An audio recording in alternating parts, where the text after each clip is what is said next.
सोचिए, कीचड़ भरे जल में एक विशालकाय मगरमच्छ अपने शिकार को जबड़ों में जकड़े हुए है और फिर वो शुरू होता है डेथ रोल, एक आदिम हिंसक बवंडर जो मांस को हड्डियों से चीर कर रख देता है। ये प्रकृति की सबसे क्रूर शिकार तकनीकों में से एक है और इस दिल दहला देने वाले मंजर के बीच एक बहुत ही अजीब चीज होती है जिसने सदियों से इंसानों को हैरान किया है।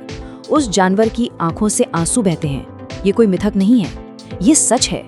लेकिन इन आंसुओं के पीछे की हकीकत क्या है? क्या ये अफसोस है जैसा कि पुरानी कहानियों में कहा गया, या फिर ये एक शीर्ष शिकारी की शारीरिक बनावट के अंदर काम कर रही ठंडी बेरहम इंजीनियरिंग का सबूत है? आज हम इसी सदियों पुरानी कहानी की परतें खोलेंगे और इसके पीछे छिपी क्रूर बायोमैकेनिक्स को समझेंगे।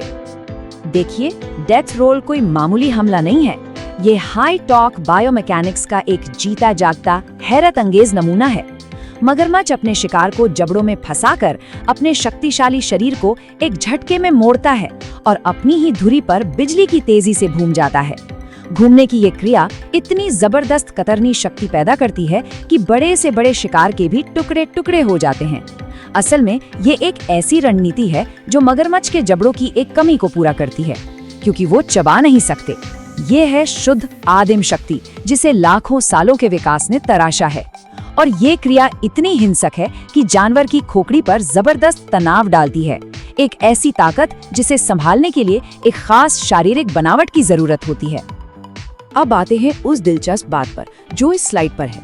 लगभग 1400 ईस्वी में सर जॉन मैंडेविल की यात्रा वृत्तांत ने एक ऐसे विचार को दुनिया में फैलाया जो हमेशा के लिए हमारी भाषा का हिस्सा बन गया। उन्होंने लिखा, वे उन्हें मारते हैं और रोते हुए खाते हैं। और बस यहीं से जन्म हुआ मगरमच्छ के आंसू वाली कहावत का। ये कहावत किसी भी ऐसे इंसान के लिए इस्तेमाल होने लगी जो झूठा अफसोस या दुख दिखाता हो। ये एक बहुत ही ताकतवर छवि है, एक ऐसे जानवर की जो शायद अपनी ही क्रूरता पर शोक मना रहा हो, एक ऐसी छवि जिसे विज्ञान अब एक एक करके तोड़ने वाला है। तो सवाल ये उठता है, क्या ये आंसू किसी भावना का प्रदर्शन है या ये एक बेहद कुशल शिकारी की शारीरिक बनावट के अंदर काम करने वाली कठोर ठंडी इंजीनियरिंग का नतीजा है? सदियों पुरानी लोक कथाओं और आधुनिक बायोमैकेनिक्स के बीच की रेखा असल में यहीं ठिठती है और इसका जवाब भावनाओं से कोसों दूर है और पूरी तरह से मगरमच्छ की खोपड़ी के भीतर होने वाले दबाव, तनाव और तरल गतिकी से जुड़ा हुआ है। विज्ञान इस घटना को एक बहुत ही खास नाम देता है और इसका भावनाओं से कोई लेना देना नहीं है। इसे कहते हैं प्रांडियल लैक्रिमेशन।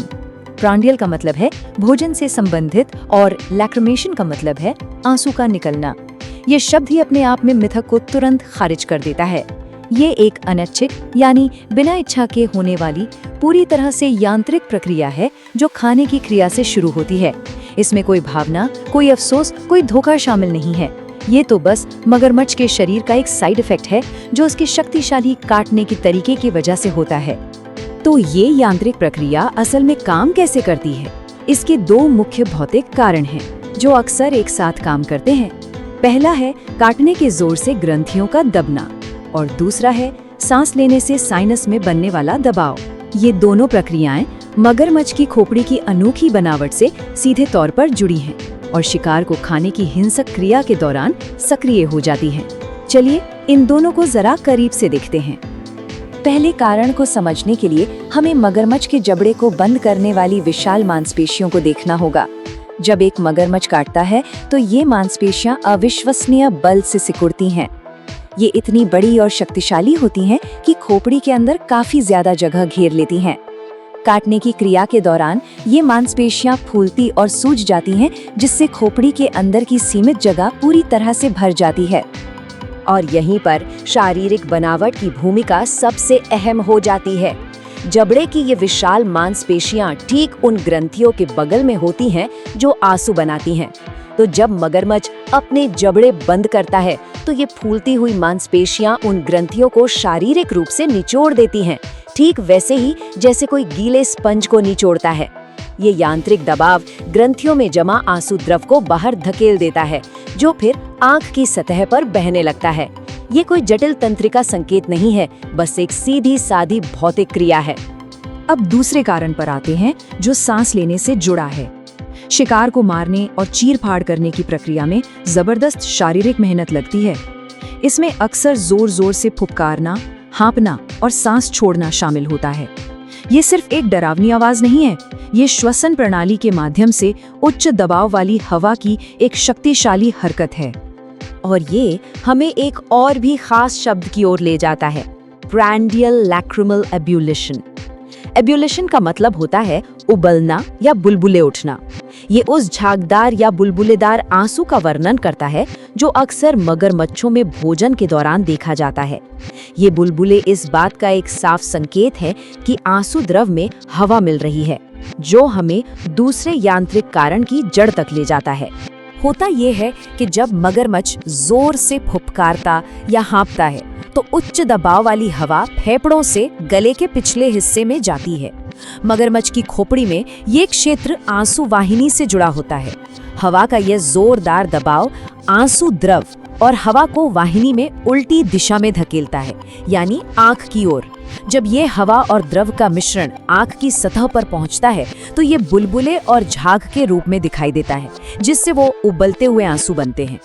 ठीक है, तो मान लिया कि ये आंसू जबड़े की मांसपेशियों के निचोड़ने और फुफकारने वाली हवा का एक अनैच्छिक साइड इफेक्ट है। लेकिन विकास की दुनिया में अक्सर साइड इफेक्ट्स को भी किसी मकसद के लिए अनुकूलित कर लिया जाता है। तो सवाल ये है कि क्या इन आंसुओं का कोई कार्यात्मक उद्देश्य है या ये सिर्फ एक अजीब शारीरिक विचित्रता है? इसका जवाब देने के लिए डेथ रोल की उस उथल पुथल पर फिर से विचार करें। हिंसक घुमाव, संघर्ष करता हुआ शिकार, कीचड़ और मलबा और खूनी जल के बीच मगरमच्छ की आंख उसका सबसे महत्वपूर्ण और सबसे नाजुक अंग है। दृष्टि शिकार का पता लगाने, हमले को निर्देशित करने और दूसरे शिकारियों से बचने के लिए जरूरी है। इस अराजकता के बीच आंख को हर कीमत पर सुरक्षित रखना होता है। आंख की रक्षा प्रणाली का पहला स्तर है एक असाधारण अनुकूलन, जिसे निमेशक झिल्ली या निक्टेटिंग मेम्ब्रेन कहा जाता है। ये एक पारदर्शी या पारभासी तीसरी पलक है जो ऊपर नीचे की बजाय आंख के आर पार क्षैतिज रूप से चलती है। ये अनिवार्य रूप से प्रकृति का अपना बनाया हुआ एक सेफ्टी गॉगल है। जब मगरमच्छ हमला करता है या जल के नीचे जाता है तो ये झिल्ली आंख के ऊपर आ जाती है। ये एक भौतिक अवरोधक की तरह काम करती है जो कॉर्निया को मलबे, कीचड़ और शिकार के संघर्ष से होने वाले नुकसान से बचाती है। और क्योंकि ये पारदर्शी होती है, मगरमच्छ अपनी दृष्टि बनाए रख सकता है, जिससे वो सबसे हिंसक संघर्ष के बीच में भी अपने शिकार पर नजर रख सकता है। लेकिन ये झिल्ली अकेले काम नहीं करती, ये एक दूसरी ज्यादा सूक्ष्म रक्षा प्रणाली के साथ मिलकर काम करती है, और वो है आंसुओं से बनी ढाल। ये आंसू सिर्फ खारा जल नहीं है, वे एक जटिल बहुस्तरीय सुरक्षात्मक परत बनाते हैं जिसे टीयर फिल्म या अश्रु परत के रूप में जाना जाता है। इस अश्रु परत में 3 अलग अलग परतें होती हैं और हर एक का एक खास काम होता है। सबसे भीतरी श्लेष्म परत आंख की सतह को जल आकर्षक बनाती है ताकि बाकी परत उस पर चिपक सके। बीच की जलीय परत मुख्य द्रव परत है जो ऑक्सीजन और रोगाणुरोधी प्रोटीन प्रदान करती है, और सबसे बाहरी लिपिड परत एक तैलीय फिल्म है जो वाष्पीकरण को रोकती है और देखने के लिए एक चिकनी सतह बनाती है। बीच की ये जलीय परत खास तौर पर महत्वपूर्ण है। आंसू ग्रंथियों से निकलने वाली ये परत कॉर्निया के लिए ऑक्सीजन और पोषक तत्वों से भरपूर होती है। इसमें लाइसोजाइम जैसे शक्तिशाली रोगाणुरोधी प्रोटीन भी होते हैं। ये इसे कीचड़ भरे, बैक्टीरिया से भरे जल से संक्रमण के खिलाफ रक्षा की पहली पंक्ति बनाता है जिसमें मगरमच्छ शिकार करते हैं। और यहीं पर इन दोनों प्रणालियों का शानदार तालमेल देखने को मिलता है।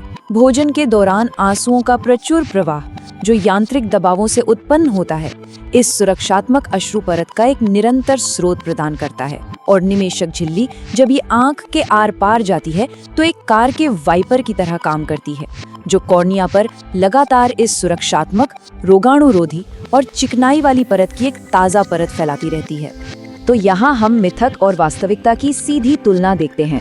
जिसे भावनात्मक रोना समझा गया वो असल में यांत्रिक रूप से ग्रंथियों का निचोड़ना है। जिसे एक भ्रामक आकर्षण माना गया वो असल में दबावयुक्त वायु प्रवाह है। और जिसे झूठा अफसोस कहा गया वो वास्तव में एक उन्नत नेत्र सुरक्षा प्रणाली है। जिसे कभी भावना की निशानी के रूप में देखा जाता था वो अब एक कुशल हत्या मशीन की शरीर रचना का एक कार्यात्मक पहलू बनकर हमारे सामने है। तो इस पूरे विश्लेषण से मुख्य बातें एकदम साफ हैं। मगरमच्छ के आंसू जबड़े की विशाल मांसपेशियों द्वारा आंसू ग्रंथियों को निचोड़ने से निकलते हैं।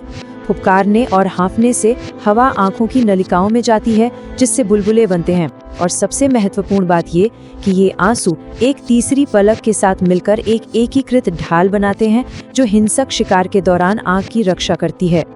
अंत में हम ये कह सकते हैं कि मगरमच्छ का आंसू अफसोस का संकेत नहीं, बल्कि विकास की क्रूर दक्षता का एक बेहतरीन प्रमाण है, जहां एक स्पष्ट साइड इफेक्ट को भी जीवित रहने के लिए सिद्ध किया गया है। ये एक ऐसी प्रणाली है जहां कुछ भी बर्बाद नहीं होता और हर शारीरिक प्रतिक्रिया अंततः प्रभुत्व और अस्तित्व के अंतिम लक्ष्य की ही सेवा करती है।